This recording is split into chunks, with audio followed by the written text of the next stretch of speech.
আসসালামু আলাইকুম। আজ আপনাদের সামনে আবারও একটি নতুন রেসিপি নিয়ে আসলাম। এই রেসিপিটা আপনাদের খুবই ভালো লাগবে। এখানে আজকে আমার রেসিপি হলো শালগম আলু দিয়ে মুরগি ভুনা। মুরগি ভুনা তো আমরা সবাই খেয়ে থাকি, কিন্তু এই ভুনাটা কিন্তু খুবই অসাধারণ। আপনারাও কিন্তু এই ভুনাটা ট্রাই করবেন, খেতে কিন্তু খুবই অসাধারণ। আর আপনাদের কাছে অনুরোধ রইল আমার ফুল ভিডিও দেখার জন্য। তো কথা না বেরিয়ে চলুন রেসিপিটা শুরু করি। এখানে আমি নিয়েছি মুরগির মাংস, কিছু ধুয়ে পরিষ্কার করে নিয়েছি। এখানে দিয়ে দিচ্ছি পরিমাপ মতো হলুদের গুঁড়া, মরিচের গুঁড়া, ধনের গুঁড়া, স্বাদ মতো লবণ দিয়ে ভালো করে মেখে 15 মিনিট রেস্টে রেখে দেব। এতে করে মুরগির সাথে মশলাটা খুব ভালো করে মিশে যাবে এবং রান্নাটাও খুব ভালো হবে। এখানে নিয়েছি কিছু শালগম, এগুলোকেও আমি টুকরো করে নিয়েছি এবং ভালো করে পানি দিয়ে ধুয়ে পরিষ্কার করে নিয়েছি। এখানে নিয়েছি 2 থেকে 3টি পেঁয়াজ কুচি, 4টি কাঁচামরিচ কুচি, 3টি তেজপাতা, 2টি দারচিনি, 3টি এলাচ আর 2টি নাকফুল। এরপর আমি চুলায় একটি পাত্র বসিয়ে দিয়েছি গরম করার জন্য। সেখানে তেল দিয়ে দিচ্ছি। গরম হওয়ার জন্য দিয়ে দিচ্ছি এলাচ, গোলমরিচ, লবঙ্গ, দারচিনি, তেজপাতা দিয়ে ভালো করে নেড়ে নিচ্ছি। ভালো করে আমি এগুলোকে একটু ভেজে নিব। ভালো করে ভেজে নেওয়া হয়ে গেলে এখানে আমি দিয়ে দিচ্ছি পেঁয়াজ কুচি দিয়ে ভালো করে নেড়ে নিচ্ছি।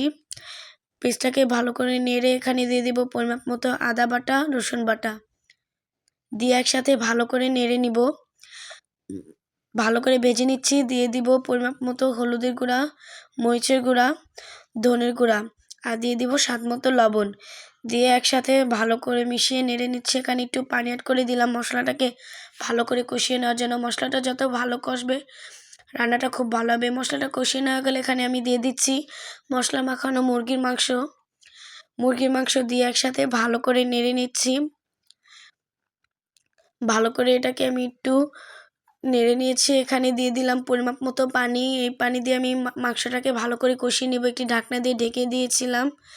ঢাকনাটা খুলে এখানে আমি দিয়ে দিচ্ছি শালগমের টুকরাগুলো করে রেখেছি আর কিছু আলু টুকরো করে রেখেছিলাম, আলুগুলো দিয়ে দিচ্ছি। দিয়ে একসাথে ভালো করে নেড়ে নিচ্ছি। ভালো করে নেড়ে এটাকে আমি কষিয়ে নেওয়ার জন্য জালটাকে মাঝারি সাইজে রেখেছি। ফুল আঁচে রাখলে পাতিলে তলে লেগে যাবে। তরকারিটা যখন বলক উঠে আসবে রান্নাটা, তখন আবারও ভালো করে নেড়ে নিব। ভালো করে নেড়ে এখানে আমি দিয়ে দিচ্ছি পরিমাপ মতো পানি। এই পানি দিয়ে আমি পুরো রান্নাটা শেষ করে ফেলবো। এই পর্যায়ে কিন্তু চুলার আঁচটা মাঝারি আঁচে রাখতে হবে। ভালো করে নেড়ে নেওয়ার পরে একটি ঢাকনা দিয়ে ঢেকে দিচ্ছি আর দিয়ে দিচ্ছি কাঁচামরিচ কুচিটা পরে দিলে রান্নার কালারটা যেমন সুন্দর আসে, ঝালটাও খুব ভালো হয়।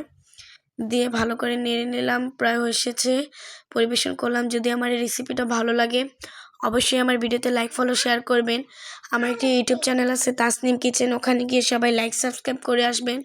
কমেন্ট করে জানাবেন আমার এই রেসিপিটা আপনাদের কাছে কেমন লেগেছে।